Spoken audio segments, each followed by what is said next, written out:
Well, boys, looks like you started the fun without me. You're all sick. Every last one of you. We're going to need a bigger gun. What's the matter? You scared of things that go boom, boom, boom?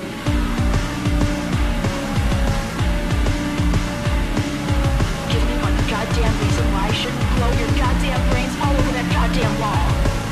Double feature, double. That's good. I like that. Yeah, thanks. It's a fresh tune. My name is Eric, and I'm here with Michael singing some songs on this episode of Double Feature. We got a couple movies today, right? We do. We're doing a pair of films today. We're doing some, what are we, Giant Friend films? Yeah. So this is great because these movies are similar on the surface. They're very similar. Almost to the point we try and avoid. Yep. Right? Giant Friends Double Feature, terrible idea. Mm-hmm. Terrible idea. But they're so fucking different under the surface. We are not talking about nearly any of the same themes. We don't see the same characters between them. It's just animated films that do really interesting things, but they do also have a giant friend in them. Yeah. Weird. So fucking weird. we're doing The Iron Giant, followed by Miyazaki's My Neighbor Totoro. And we're going to fucking pronounce it that way too, so Yep. be ready. Totoro, like the English dub, motherfuckers. Don't even send me that goddamn email. You can shove it. Anyways, we're going to spoil these films, and you can use chapters to skip over the spoilers. The Iron Giant is, man, I'm fucking pumped already. Yeah. This is a 1957 Cold War movie. Right. Made in 1999. Right. Directed by Brad Bird. Yeah. So Just animated and sci-fi and 50s and it's awesome. all sorts of, yeah. I mean, I love Cold War sci-fi. Yeah, That is my fucking jam. Did you ever play Destroy All Humans? Oh, video game reference. Wah, wah. So Brad Bird directed Iron Giant. Brad Bird also directed Ratatouille, the Pixar movie about cooking mice. Yeah. Not cooking mice, but mice who cook. Moving on. But he also directed Ghost Protocol, Wow. Mission Impossible 4. That's his first live action film. Wow. So the thing that I love about Brad Bird being attached to a 50s Cold War sci-fi movie Sure. is that he can do action. Yeah. I mean, he can do the fuck out of action. Sure. But he can also, having done Pixar, I mean, this is before both of them, but it's just exemplary. Sure. Having done Pixar, he can do children's films. Sure. So here we get this wonderful melting together of intense animated action Sure. and, you know, heartwarming. Yeah. You could write it off, okay? Let's say write it off as a kid's film. Yeah. And you also apparently in this film meld together 2D and 3D animation. Sure. Well, and you're right. This is, I mean, if this were Pixar, this would be Pixar at some of its finest moments. Sure. I mean, all the things they hit on in this story. But yeah, we'll get to that. Let's talk about the animation. Yeah, the animation to me, there's this thing with animation in visual media. Sure. Where there's always the standard. And the standard will evolve. So look at really good example. Look at 80s classic cartoons. Sure. He-Man, Scooby-Doo, you know, Hanna-Barbera, and then you have He-Man and She-Ra and all those kind of really, they all look the fucking same. Thundercats. Sure. Another perfect example. Yeah. Meanwhile, during that time, you have something like heavy metal coming out. Sure. Where the animation is so vastly different. This is the late 90s. So all the animation here is when they're really embarking on the impressions that 3D make. Sure. Reboot Yeah. is coming out. Beast Wars. Pixar's finally coming out with, you know, Toy Story. Sure. And this film goes a very innovative route and picks certain things to be 3D. Right. The giant's 3D. The satellite in the beginning is 3D. Sure. The rest of the world is 2D. And it's just kind of this... I mean, you could argue why it's this way. You know, the giant's from another planet and his planet has an extra dimension. Right. Or what the fuck ever. But the point I'm really trying to make is when an innovative film, a film that looks as fucking good as Iron Giant comes out, Yeah. how come the next film that comes out is still We're Back? Sure. Like, why isn't it It's weird, isn't it? half 3D? Yeah. Like, it's amazing because the standard is always so much more boring than what people could be doing. Yeah, it's why we don't cover more animation, I think. I think so too. Because I never go to bat for it because I'm a very visual guy, and animation, there's only 5 animated films to me because there's only 5 eras of animated films. Right. You know and what with I mean? a visual aesthetic that lets you literally do anything. We talked about it when we did Scanner Darkly. We were talking about rotoscope and how the reason to do rotoscope is because when everything's animated, you can do anything with You just it. have a scan suit at some point. Right. It doesn't even matter. Exactly. You can't. It's so much harder to do that with practical physical effects. Absolutely. But instead, they just take the standard safe route with animation. Sure. They're boring. What the hell? Yeah, definitely. I mean, there's minutia in that too. Sure. When you look at something like we'll be talking about Totoro today, probably not a lot of the animation because I don't know a lot about it. But there's a level of detail to a lot of anime in general. Maybe not so much the pop stuff, but you think about the different waves and trends in animation and how animation has to usually sell to a pretty broad audience. Right. Something like heavy metal does not have to sell to a broad audience, and maybe that's why it's different. But you turn on Cartoon Network now, and I'm really talking out of my field here, but it kind of all strikes me as that irreverent humor kind of the way that stuff looks. The Aqua Teen? Yeah, that exactly. Yeah, that kind of look to it. And whereas Nickelodeon, everything looks like Avatar: Last Airbender and the new Thundercats. Well, it's the reaction to anime being so big in the last 15 years, to that coming over the United States and that post-Pokemon kind of place. And I'm not knocking any of these things. Sure. I think they all stand up on their own merit despite the animation, or don't. But my point being is be fucking ballsier when you're animating a movie and put a giant robot in it. Be the Iron Giant. Yeah. Can we talk about, I know this is a stupid thing. This movie's in 2-3-5-1.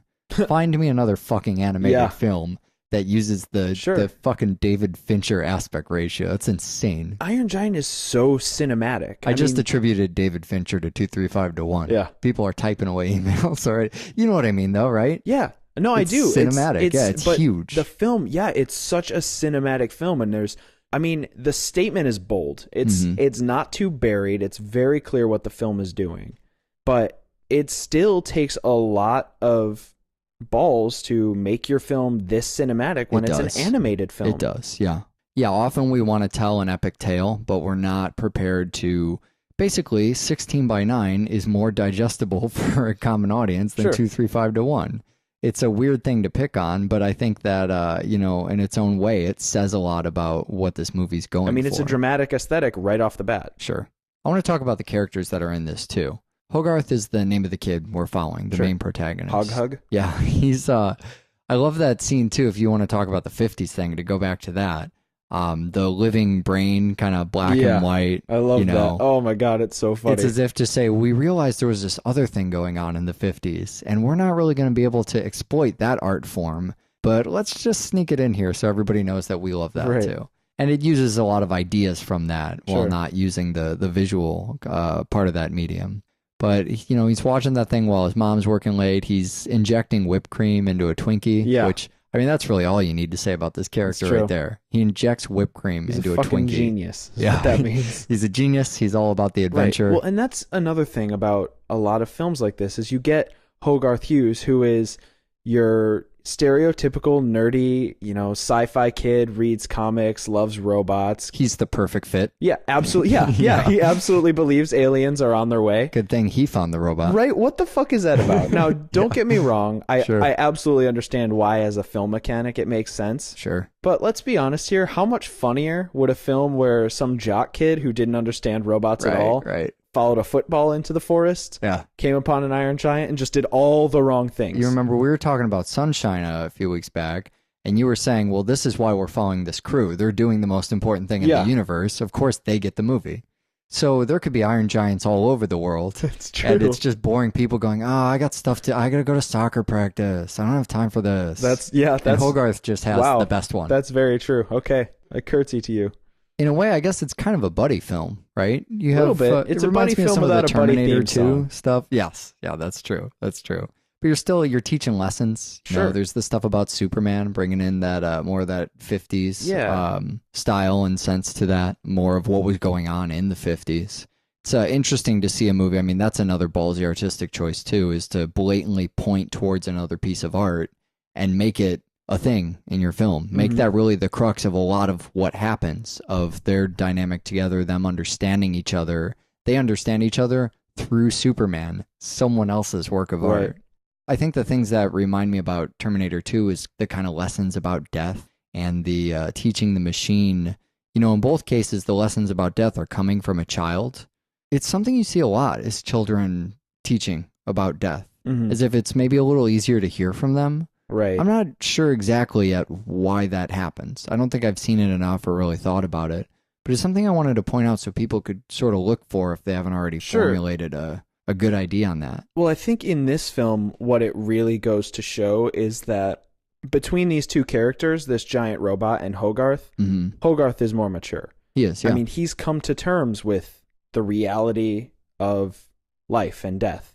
I think it shows that he is adult enough to understand the consequences of what he's doing. Sure. If the audience wasn't made aware that he was already completely able to handle death, sure, they might start to speculate that he wasn't sure, he didn't realize he was playing with the dynamite here. Sure. They would, you know, kind of write it off as, oh, he's a kid, he doesn't realize that he's got a loaded gun pointed at his town. Makes the story more plausible. Sure, but he absolutely understands the gravity of life and death, and that is why he's making these decisions, and they're all, you know, they're based on maintaining life for everybody. Sure.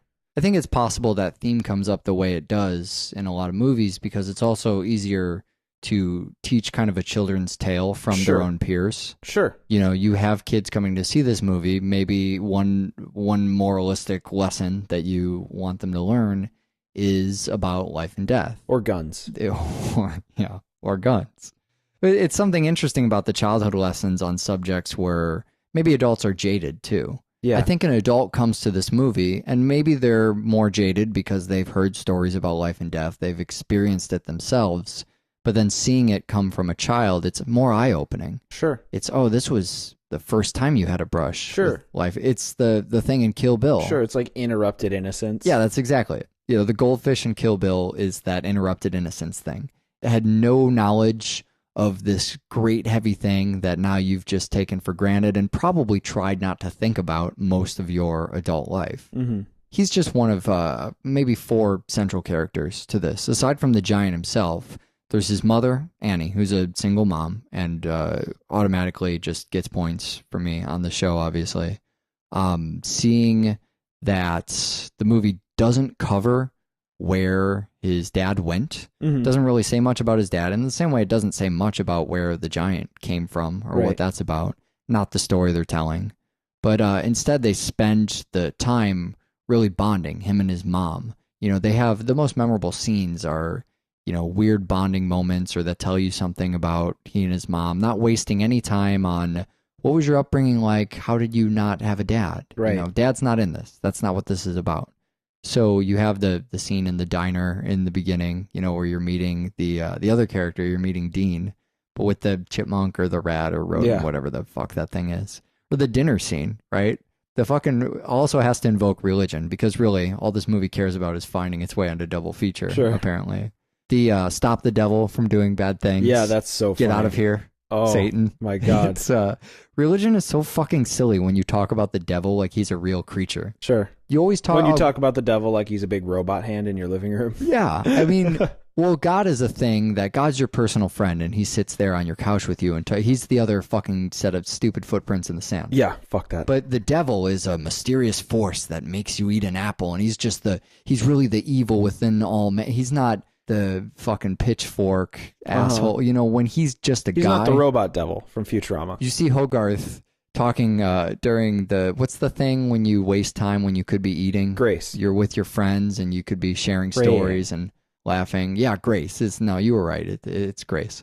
Just shouting about, stop the devil. Get behind me, Satan. But that's something else. It's a White Stripes record. Whatever. You get what I'm saying. But yeah, there's Dean too. So Dean is, the beatnik-esque character when we wanted that from A Bucket of Blood to show up in more movies. We're getting it. Hogarth goes over there, and I love the coffee scene. Oh, I drink it. I'm hip to that. And he says, what does he say? This is espresso. This is like... Coffeezilla. Coffeezilla. Yeah, that's what it is. Coffeezilla. Yeah. I'm going to make some kind of drink and call it Coffeezilla. We'll work on that. But I love just seeing him wired. Yeah. And then talking to Dean, and Dean is this great character. He works in this scrapyard, but he's an artist too. And one has more of an impact in this town than the other. He points out that his scrap art is actually worth more as scrap than as art. Right. And that tells you a lot about the context of where they are, but also who he is, what a lot of things mean to him. He's not in a scrapyard just because that's the position he found. This isn't dead end road racers, whatever. Right. This is, he has a connection to this through his art. Sure.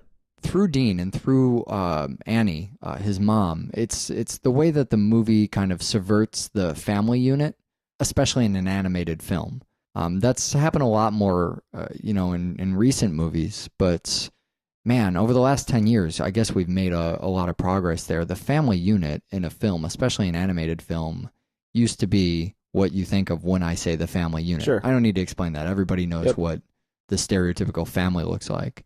But now we have Dean coming in, and he's not even playing the father role. He's playing as much the older brother as the father. Yeah. This isn't just, a kid didn't have his father. Look how progressive. Okay, but his father's really just this guy in a scrapyard who doesn't know his mother.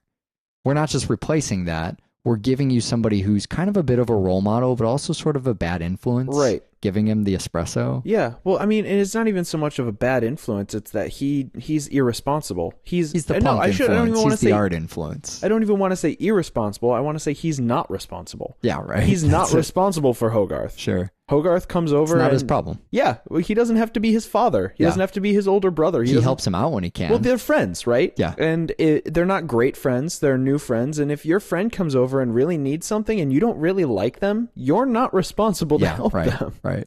Kent would really like to think he's Hogarth's friend. The guy who works for the government? Yeah, the agent of Fringe Division, essentially. Kent's played by Christopher McDonald, who was in Requiem for a Dream. When we did that on the show. He was in Flubber.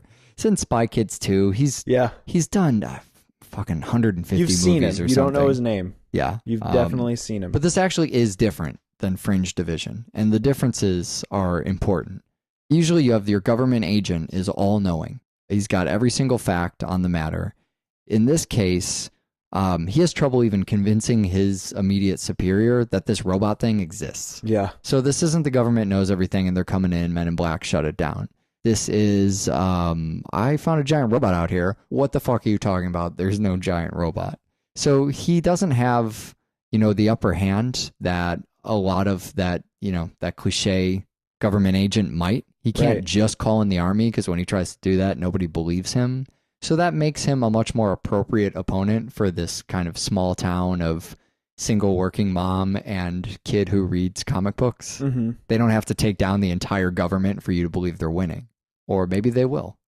I like that scene a lot when he's talking to his boss. When he's trying to describe the situation. It sounds so nutty. He turns over the pot holder or whatever it is on the wall. Yeah. The thing, it's got a face. It's like it's mocking him. Yeah, well, because he feels so judged at that point. Yeah, it shows you visually how absurd, what he's saying sounds, and that he looks over and this thing's just mocking him like he's going crazy or something.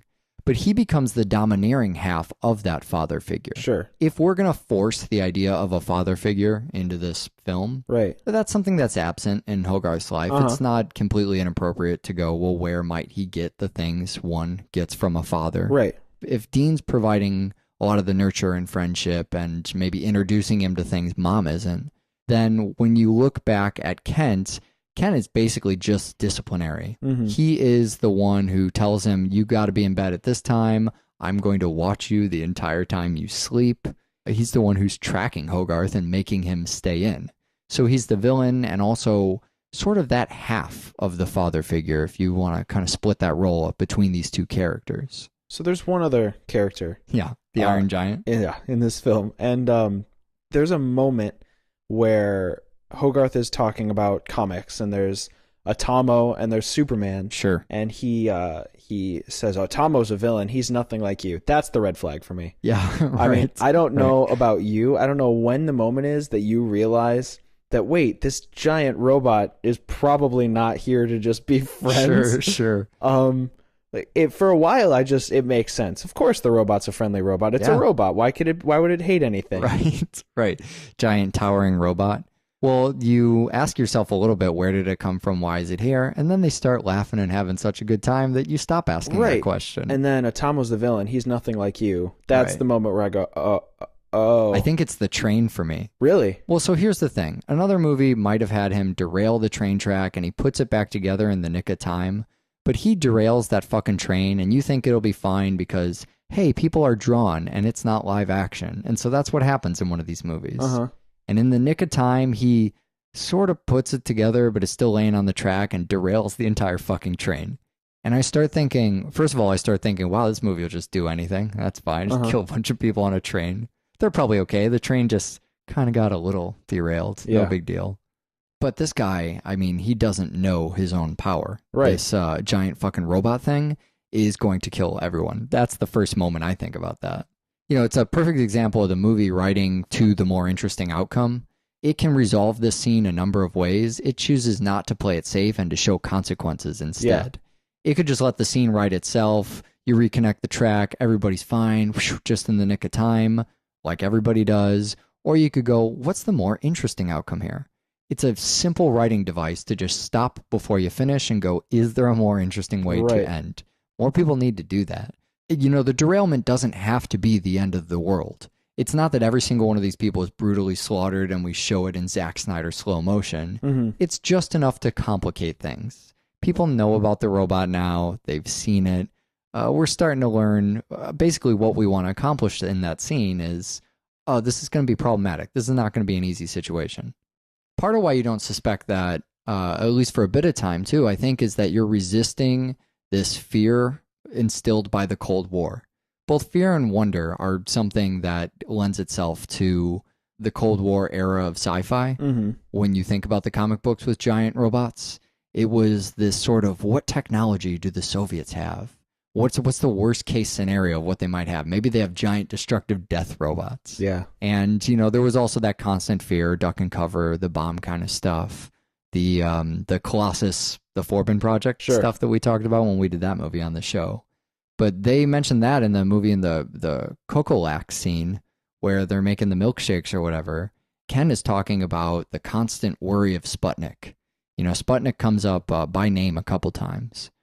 And years later, I mean, we would have a constant worry about terrorism. Yep. There's always some kind of constant worry. Yeah, there's always a huge amount of fear. Fucking climate change, whatever it is, something is always ending the earth. Yeah, there's impending doom. There's been impending doom for the last 112 years. Sure. Not to say that these things aren't real. No, there's been impending doom for the last 112 years. Right. Whether we knew what it was or not. Whether it's climate change or people who actually crashed planes into buildings or Russians who were actually working on some kind of weapons or a giant death ray robot well, maybe not that one, but you get what I'm saying. There are things to be alarmed about, but the sense of alarmism is the fucking absurd part. Right. It's the fact that everyone is running around as if there hasn't always been impending doom. Right. There's no point in fretting about it. You recognize it's a part of life and you fucking move on.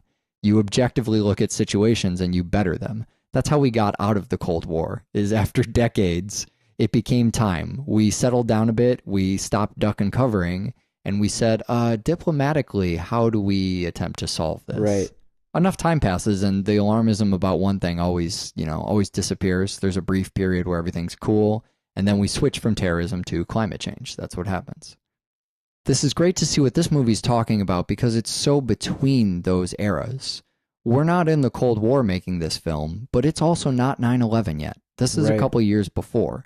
So it's not just that we're seeing this and going, oh, I see, you're making a comparison to how everyone's afraid about terrorism now. This was a couple years before that happened. It couldn't have predicted this, so it's not commenting on it at all. Right. It's commenting about just a very real thing that's happened before and will repeat itself.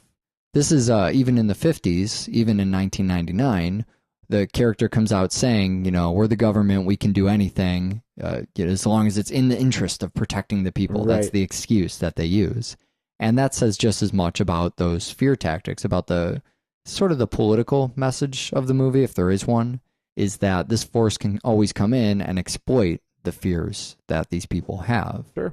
But they are kind of justified in this one particular time of being afraid of the robot, right? Yeah. I think I'd even go as far as to say they're justified in destroying it. I mean, I don't know. How do you feel about that? Should they be trying to destroy terrifying. It is really scary, I mean, right? he's got tentacles and lasers. I mean, what do you fucking do at that point? It is the right thing to do to try and destroy. I know it's his friend and everything, but I think it's the right thing to do to try and destroy the robot.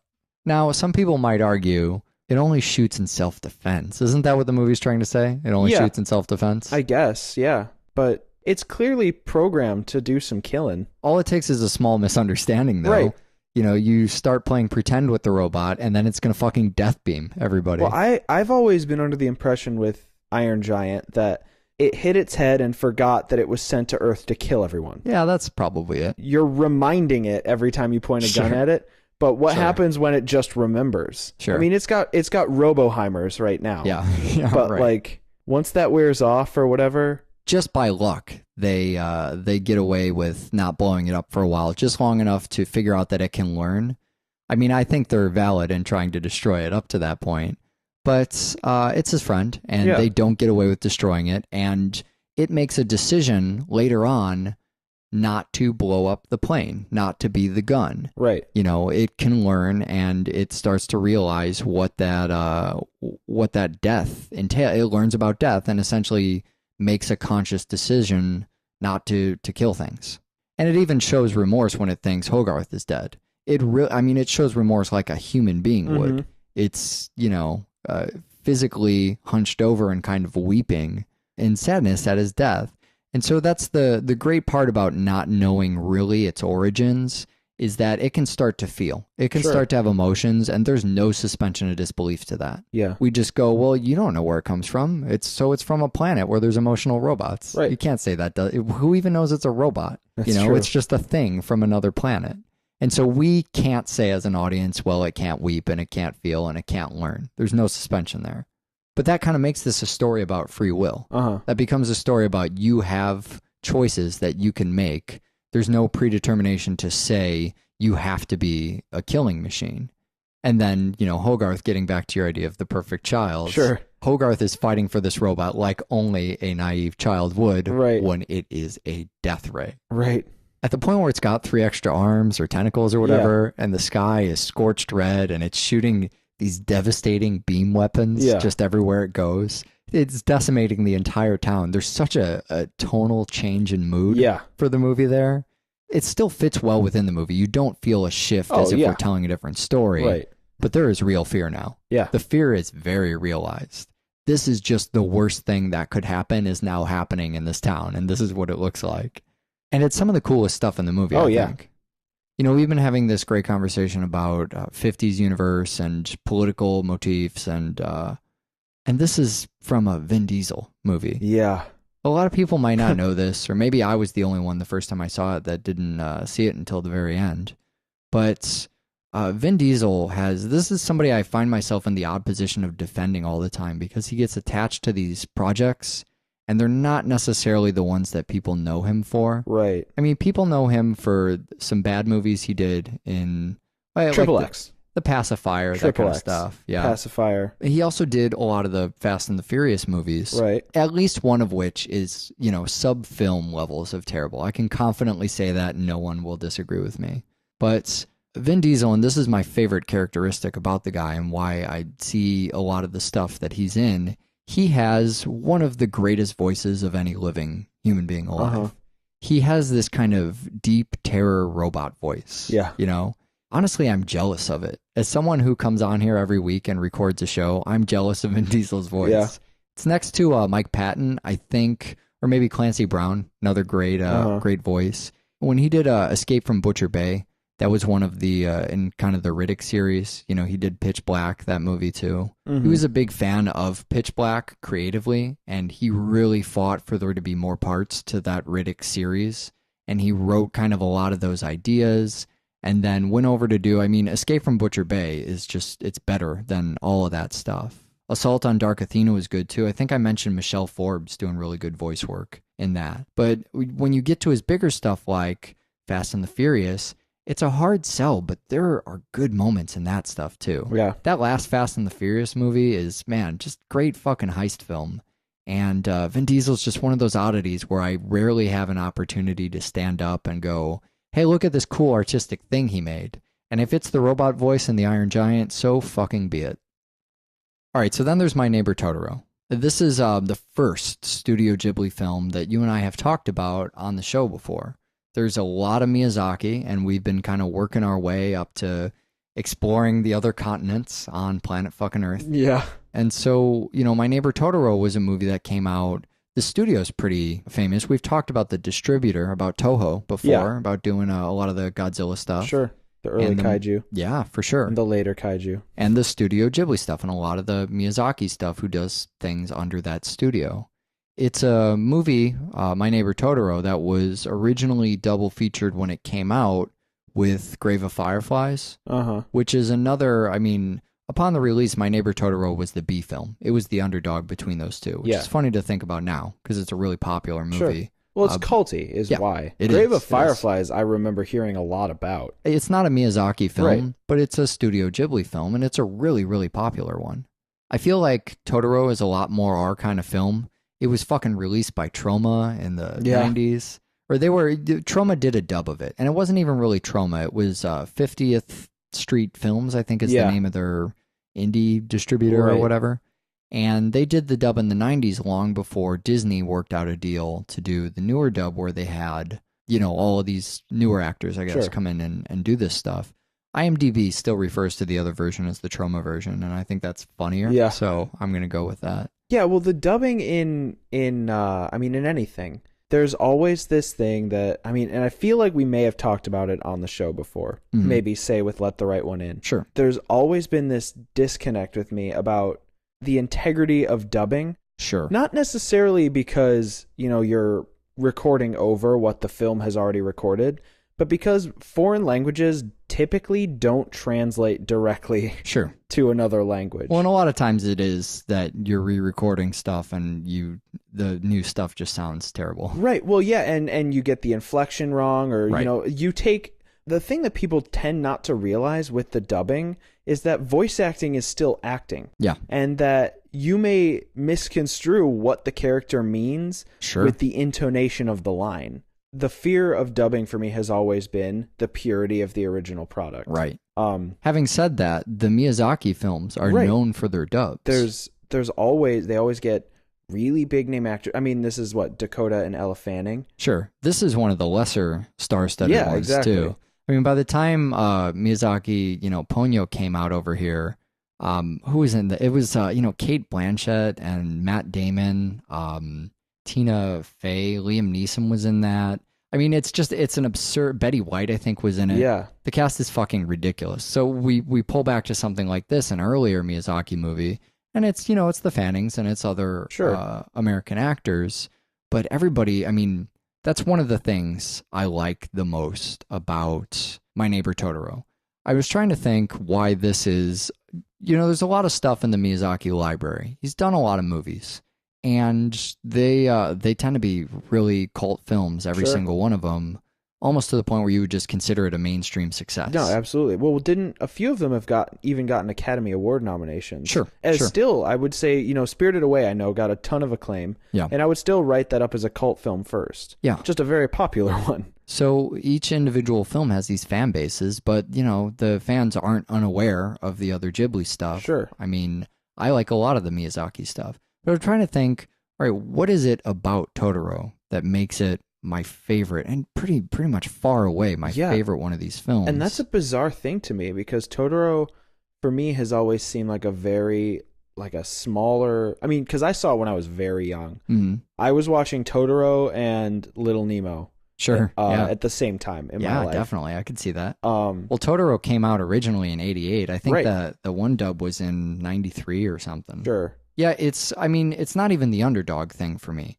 It's the best use of the elements I really like out of the Miyazaki films. Mm-hmm. The creatures and the images, I feel like, are some of the strongest. Not the weirdest by any stretch. Right. But some of the most memorable ones. The world and the tone, the kind of story it's telling.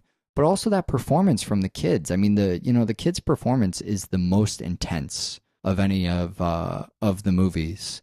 May and Satsuki, the two Fanning sisters. I think it's Ella and Dakota, right? Yeah.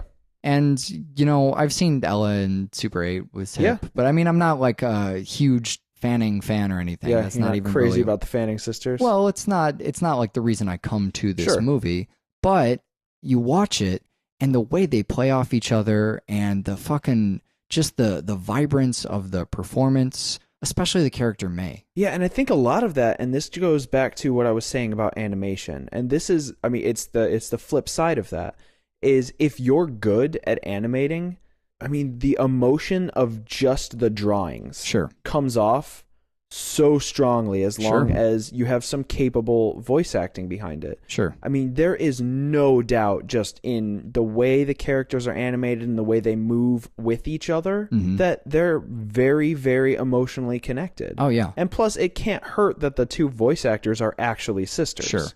Yeah, you see that and you hear it. The characters are extremely excited, and I feed off that excitement. I mean, that's one of the biggest things. It's why Totoro makes me happy. I see My Neighbor Totoro, and it can get me out of any kind of fucking awful mood.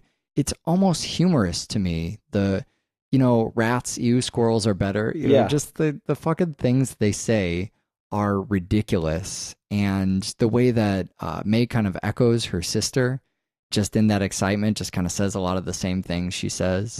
You mentioned, all right, they're sisters, and obviously that's helping or whatever, but they can't ad-lib because they only have so much space with the animation. So even if they are ad-libbing a little bit, it's got to be really constrained.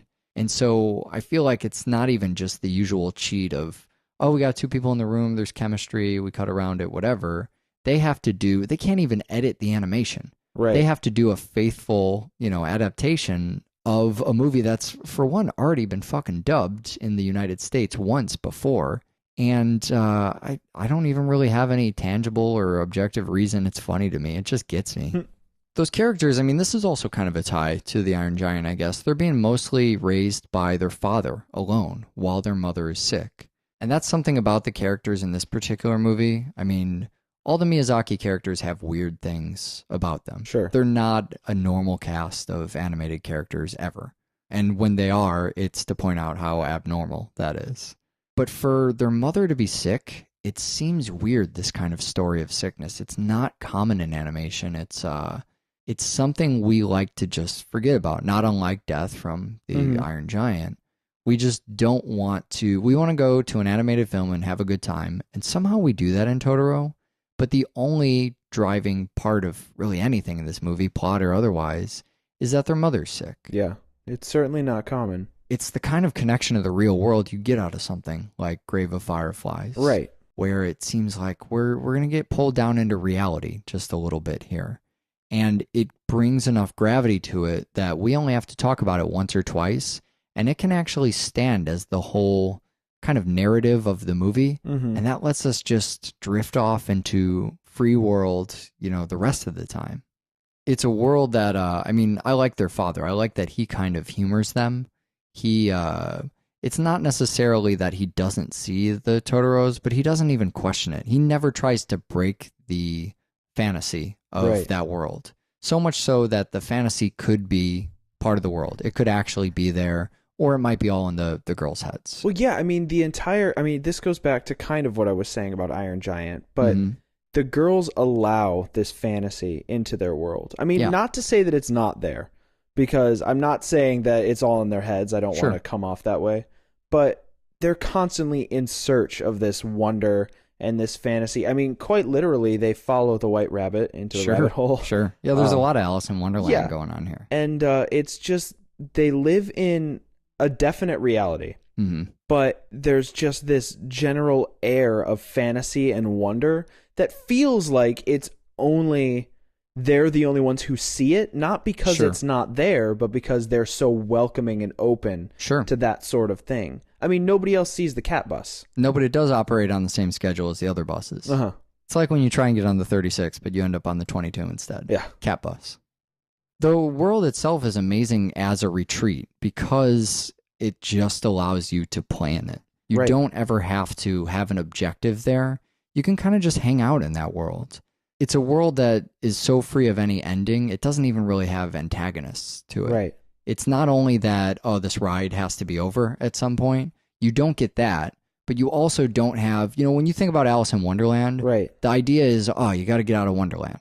And that happens with a lot of, when we think about Mirror Mask or something like The Fall. Yeah, there we go. The Guillermo del Toro stuff. Any of these movies, it's always Snap back to reality. yeah. It's always you have to choose between your whimsical fantasy world Sure. and being a human Sure, being. That's sure. You're right. That isn't the case here at all. No, there's no rush. It's always you got all the time in the Sure. world. Just take a nap, everything's fine. And there's nothing scary. The scariest thing about this world is also the most adorable thing. Totoro. You know, yeah. Actually, I think the scariest thing about this world might be the goat at the end of the movie. Yeah, That was fucking that's pretty terrifying. scary. But there's no real threat. There's no problem.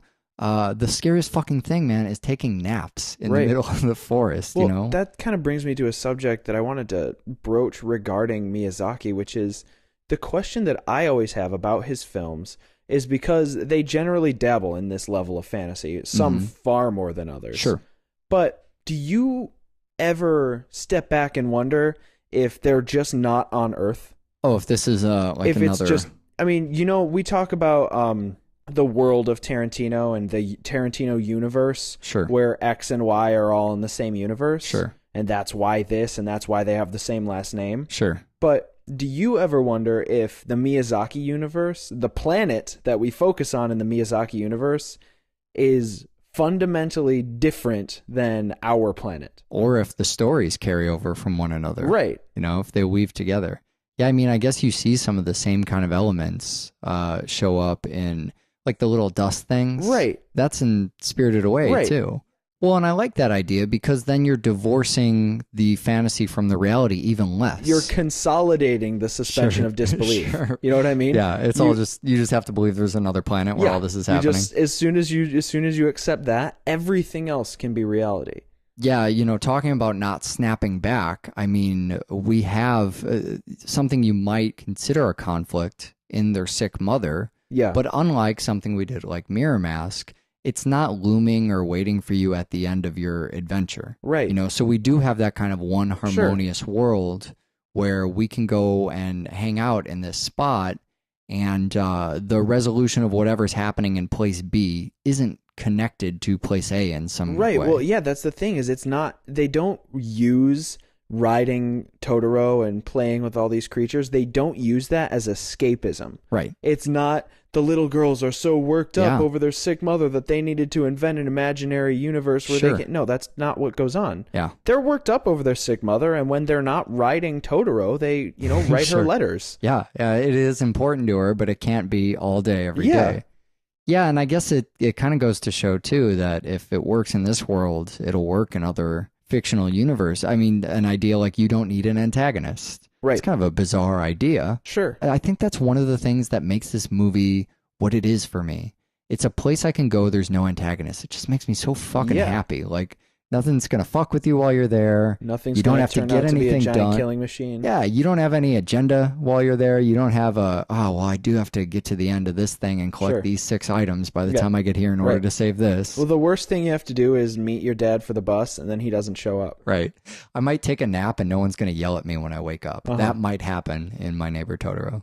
The fucking Totoros show up at the bus stop.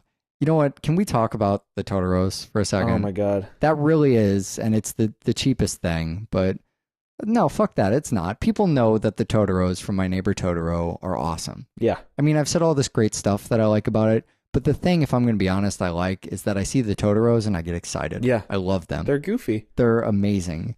The first time you see one is, they're hanging out, looking under the house. May's looking under the house or whatever, looking through that hole, and you see the blue one with the bag and the little fucking super small white one, and they appear in this way that is so cartoonish. Yeah. Way more cartoonish than any of the Miyazaki movies tend to. They're cartoonish in their own way, but this is like a fucking Looney Tune. It makes Yeah. the Looney Tune sound when they bolt off with their tiny little legs with no limbs, no joints. And even the way they appear, it has that very American xylophone before they make the takeoff sound. The xylophone that is essential before you do the tornado leg takeoff. They run off, and that's the beginning of the adventure. So the Totoros are also where everything begins. They lead you down that Alice in Wonderland path. Yeah. Who would have thought that if you took the sinister elements out of Alice in Wonderland, that'd ever be? Usually I'm the guy who's all Make about it darker. like Make it darker. American McGee's Alice in Yeah, Wonderland. right. You know what I mean? The Alice in Wonderland games, especially that fucking new one. Just the new focus game, not on the new film. Yeah, the new game. Yeah, just focus on the dark elements and you come back to the reality world. It's even more brutal than the Alice in Wonderland world. Yeah. Just everything's in a competition to be darker. We do the opposite with Totoro, and we say Alice in Wonderland world, but no rush, no emergency. Nothing's going to try and chop off your head. And especially when you're first going down that tunnel between the trees, you get this sense that you're wandering into their world. It's this kind of ramp up to, all right, it's time to meet a lot of creatures. It's time to get a lot of the fantasy elements. It reminds me every time I see this that the real My Neighbor Totoro hasn't even kicked in yet. We haven't even really begun the journey. If there's anything that could be called a plot, that's what it is. It's just about exploring, and it doesn't need an excuse for that. It's just kind of, hey, remember when you were a kid and you could just hang out for a couple hours and wander around and that was enough to satisfy you? Yeah. Totoro can get away with doing that. Just seeing where that adventure kind of leads to is driving the plot. It's the questions of... Because movies need plots. That's why they have them. Mm-hmm. And what's substituting our plot here is kind of going, well, what the fuck's going to happen next? Where could this... It's the same thing that works with surrealism. Right. Just thinking to yourself, how deep does the fucking proverbial rabbit hole go? How fucking batshit insane is this going to be? And then you get to the King Totoro. Yeah. Which is... I mean, the King Totoro has been an amazing success outside of this film. Sure. It's everywhere. It's, it's the fucking logo for Studio Ghibli. What is it about this giant Totoro thing that makes it, I mean, you can objectively say it's awesome. Yeah. The free market has demonstrated that Totoro is awesome. King Totoro is awesome. Capitalism agrees.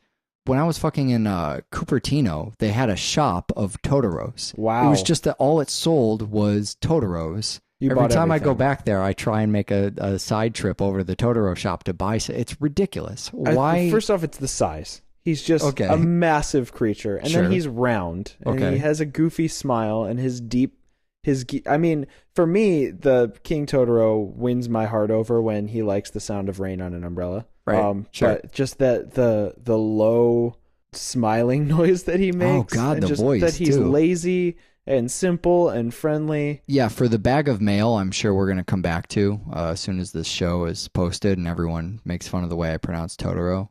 I want to say it's a mispronunciation of the Japanese word troll. One of the versions of the movie has like a jab about that. Yeah, they kind of make a reference to it in the American version. Yeah, that's the new one, right? Yeah. So it's the name of all these creatures. The king one is just the big one with the scary voice. It's the one that, I mean, I like the small ones just as much, maybe even if not more than the giant one, but it's a little scary to me. Yeah. It's cute and it's sleeping and it has a voice that's huge and deep like a fucking monster. You're worried it's going to eat you. It's a giant whale or something. There's almost a little bit of danger that lingers around it just because of the way it sounds and the scary fucking... Is the Totoro a little scary? Am I crazy? Oh, no, I think it's terrifying. It's got a tiny little mouth. Yeah. And then it yawns or sneezes or whatever the fuck it's going to do. Right. It looks like it might accidentally eat you. You just don't know anything about it, and that's what makes it scary, is Sure. that it's so big that at any time it could be like, well, I've just been pumping you up. Yeah. Bite your brains out. Close your eyes in the scene where May meets the Totoro and just listen to the sounds it makes. It's fucking terrifying. It would be a failure if I didn't mention the cat bus, too, when we're talking about creatures. I mean, I love the Totoros, but what the fuck, cat bus? I love the cat bus. It's got headlights for eyes and centipede feet. Yeah, the cat bus bushy is tail. It's the most nonsensical creature to ever... Okay, so what? Yeah, it's when a cat and a centipede fuck a bus. Is that, yeah, with a raccoon tail. You always think about the kind of things that they do in a lot of sci-fi movies where, what if this animal was blended with this piece of technology? Sure. How wonderful. Sure. What benefit does a cat have to also be a bus? Yeah, right. And furthermore, like, have to follow a schedule. Like, sure. The thing that I always... right. The thing that I always get is when... it changes its little destination thing to say hospital. Sure. And they get really excited that it's going to take them to the hospital Sure. as if it has somewhere else to be. Right. It's a cat that's a bus. Right. If it's doing anything and it's not sleeping, its job, because for some reason it's a bus, an actual active bus, it's not an off-duty bus. Yep. Is to take people to the places they need to go. God. And it makes, when the door opens, it makes these 80s sci-fi sounds as the door's moving around. Just nothing about the cat bus. Where does it take Totoro? You know, if there's anything that makes sense about the cat bus, it's that it flies. Yeah. You might say, well, that just adds another weird... That's the Miyazaki thing I get before any other Miyazaki stuff, is that you just have a fucking airship all the time. It's just... This is Final Fantasy, apparently. Yep. There has to be an airship in every goddamn movie or something that flies. Yeah. It's usually some kind of vehicle that flies around. But the Totoros fly too. They use their newfound... Once they get those fucking umbrellas, man, they do not let off the umbrellas. Well, they it starts with the little top, but then he just decides, I don't need the top this time. Well, there's the scene of them holding the umbrellas outside waiting for the cat bus. It's this weird Blade Runner kind of looking scene. Yeah. You know, you want to talk about how we're always bringing up Blade Runner on this show. Just the rain just coming down in sheets and standing there. I think most notable frame of any Miyazaki, maybe any animated thing ever, it just burns in my mind. Sure. The surrealness of them at a bus stop, the most mundane place in the fucking universe. With a Totoro. Waiting on a bus, it's raining. Totoro, which I thought would be, you know, it pulls out and it shows the Totoro, and it's fucking hilarious just because of how out of place it is. And then it pulls back again and it's showing the same scene. It turns out plus one umbrella makes it even fucking weirder. I thought, this is the weirdest thing I could ever see. Oh, no, wait. It could be holding a goddamn umbrella. Yeah. And then you're right. What the fuck is the Totoro doing at the bus stop? Yeah. Where is it going to go? Why is it there? The enigma of that is what I was talking about. It's enough to drive the scene, because once you calm down from what the fuck is this Totoro doing here, then you think, well, wait, what the fuck is this Totoro doing here? Where does it have to go? And there's no answer. And then they get on a cat bus. Yeah, there's also the cat bus. Come on. We've talked about the cat bus. Okay, but that's my point, is that scene is... Where the fuck is this going? It's got an umbrella. Wow, yeah, this has gotten as weird as possible. And then the cat bus show. That's the moment. And when then the dad shows up. He says, "Sorry, I'm late." God, you're thinking something horrible happened. Okay, sorry, I didn't mean to go back to that. But it gets absurder. That's when they drop the cat bus. It's insane. It's it's iconic too. You see the Totoro pop up all over the place. Yeah. You had mentioned previously the Pixar stuff. Yeah. I think there's a reference to it in. I forget which, maybe the third Toy Story, where there's just a big, unassuming Totoro looming in the background. It trolls your pictures. Yeah. That's what the Totoro does, is it photobombs you. My favorite place for the Totoro is in South Park. And it's not actually the Totoro that's my favorite. It's in, I don't remember if it was in Mysterion Rises or Coon versus Coon and Friends. Sure. One of the Mint Berry Crunch episodes. Sure. Well, it's also in the imagination, the actual Totoro's in that, but you're not talking about Totoro. No, I'm talking about when Cartman meets Cthulhu. Oh, God. And they do, okay, so everybody should go online. We'll post a link maybe. Yes, definitely. There's a video on the YouTube, and somebody did a side-by-side comparison of the scene where May falls onto Totoro. I didn't know there was a comparison. That's great. Cartman climbs up onto Cthulhu, and they do the exact same thing, like with the same shots. Like they have a shot South out Park of does Cthulhu's that mouth. They're great with that. And then Cartman gets up on Cthulhu, and they do the mockery of the Totoro song. Yeah, it's hilarious, and I fucking love it. It's Tonari no Totoro. It's not the opening thing, but the thing at the end. I think it's just translated "My Neighbor Totoro." I think that's the name of the song. The what's great about that episode of South Park is they have these things they call 2%er jokes, which I believe we've talked about on the show. Yeah. It's just this obscure, sometimes it's a reference, but more often when it's done really well, it's a joke that's just predicated upon knowing about some really obscure thing before you get the joke itself. This is like a 1%er because you don't just have to know My Neighbor Totoro, but you also have to know what Cthulhu is. Right. Like, if you're not familiar with Cthulhu, that's a bizarre enough idea. Like, can you imagine the people who saw that episode and didn't know what either of those things were? Right. They would be, I saw that episode, knew what both of those things were very well, and was still going out of my fucking mind. Yeah. I can't even imagine coming to that without any of that information. It just seems like the weirdest goddamn thing ever. I wanted to talk about Tonari no Totoro, which I'm just going to keep pronouncing as if I'm confident that's how it's done. There is Well, first of all, there's a thing called May and the Kitten Bus, which is a 13-minute follow-up to My Neighbor Totoro. So check that out. But other thing to look up, there was this compilation that was made, and it's just it continues down the path of weirdest goddamn thing ever. It is a metal compilation of Studio Ghibli theme covers. Yeah. So they take songs from Ponyo and from Kiki's Delivery Service and Spirited Away, all these different songs from the different movies, and they're just extreme metal. It's the kind of metal that is, it's almost just people listen to it ironically. Yeah. It's like kitsch value metal. I mean, I listen to fucking Fear Factory, so what do I know about different kinds of metal, right?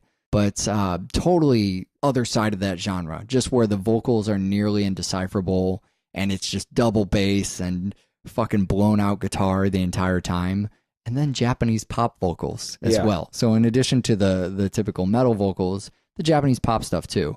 The compilations by this collective called, at least for the project, called Imaginary Flying Monsters. And I think the album is called Princess Ghibli. Yeah. It's really worth, I'll link to the video introduction thing of it.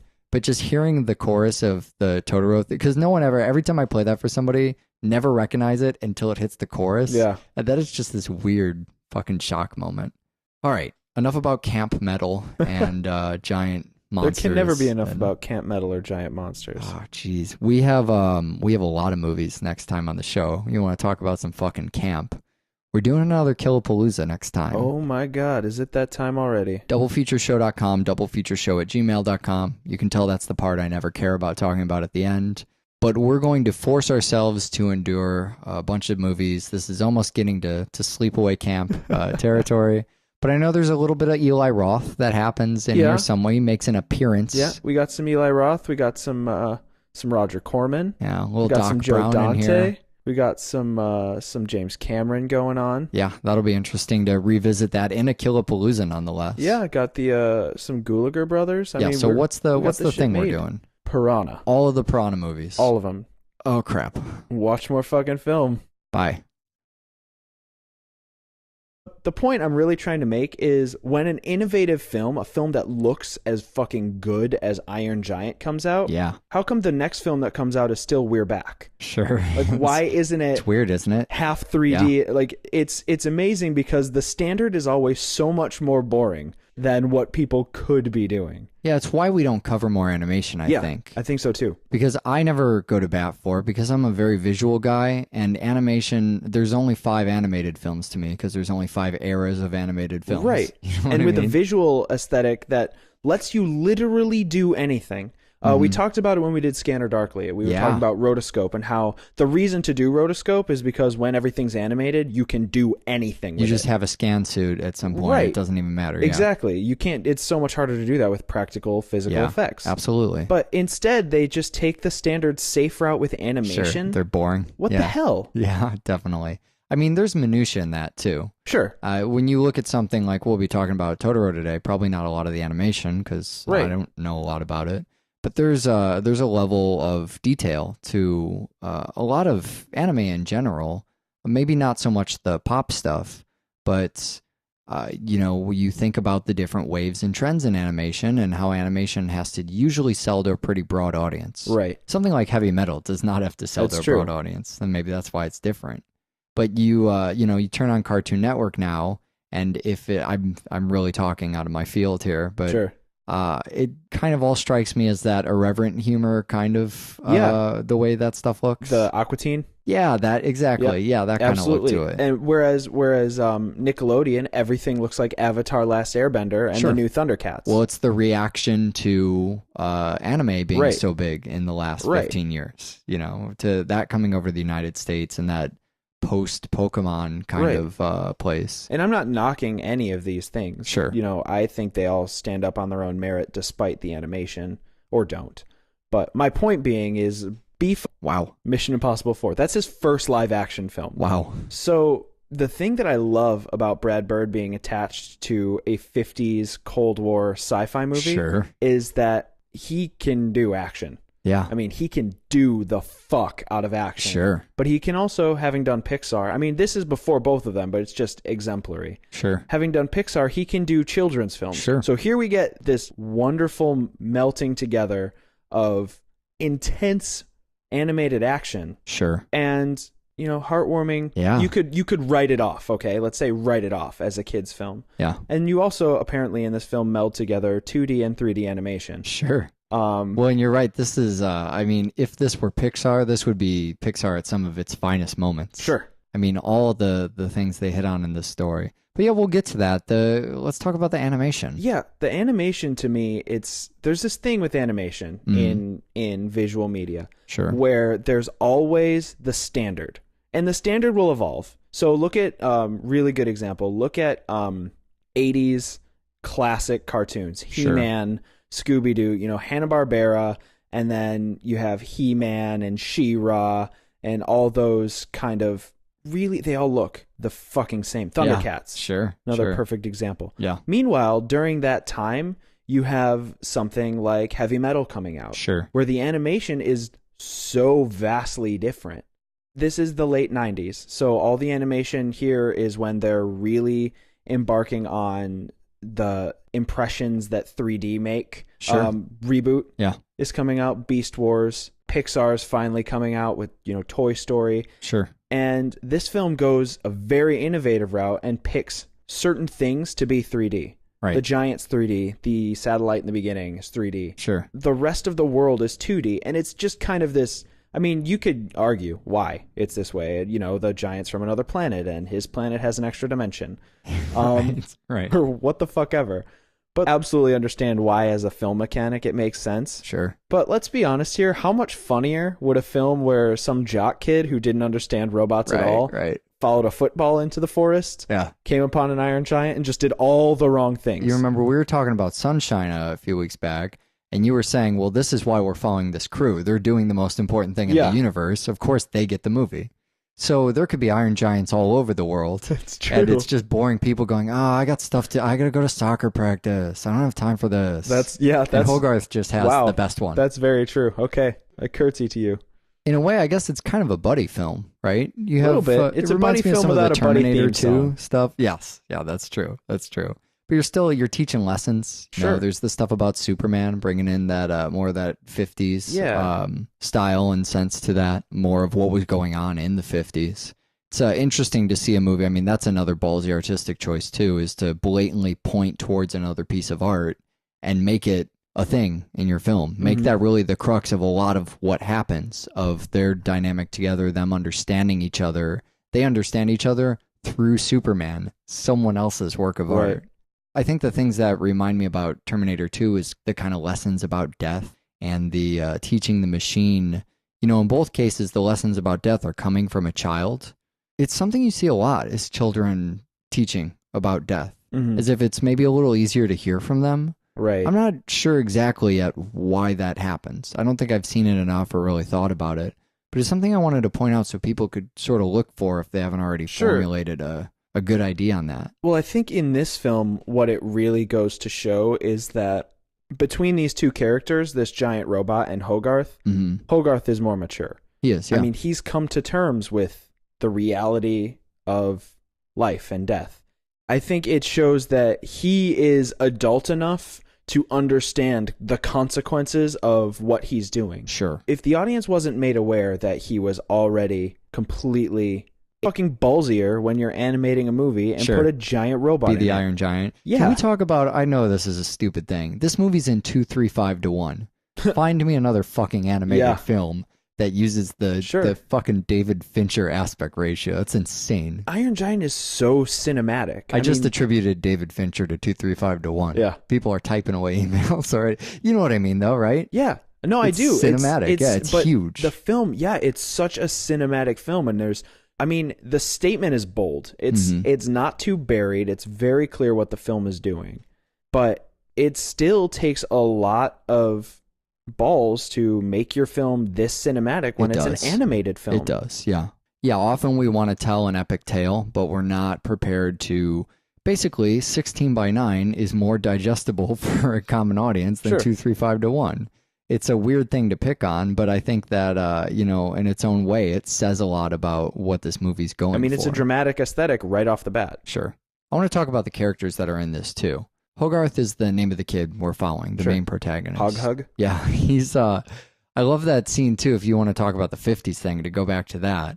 The living brain, kind of black and white. I love that. Oh my God, it's so funny. It's as if to say, we realized there was this other thing going on in the 50s, and we're not really going to be able to exploit that art form, but let's just sneak it in here so everybody knows that we love that too. And it uses a lot of ideas from that while not using the visual part of that medium.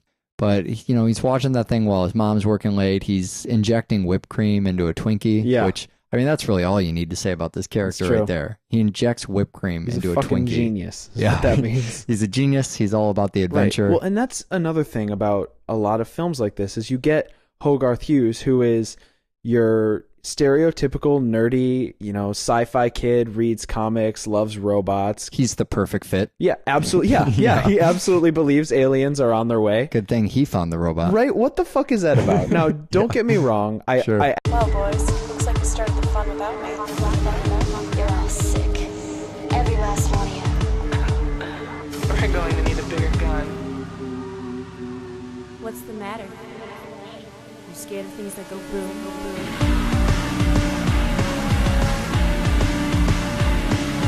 Give me one goddamn reason why I shouldn't blow your goddamn brains all over that goddamn wall. Double feature, double. That's good. I like that. Yeah, thanks. It's a fresh tune. My name is Eric, and I'm here with Michael singing some songs on this episode of Double Feature. We got a couple movies today, right? We do. We're doing a pair of films today. We're doing some, Giant Friend films? Yeah, so this is great because these movies are similar on the surface. They're very similar. Almost to the point we'd try and avoid. Yep. Right? Giant Friends double feature, terrible idea. Terrible idea. But they're so fucking different under the surface. We are not talking about nearly any of the same themes. We don't see the same characters between them.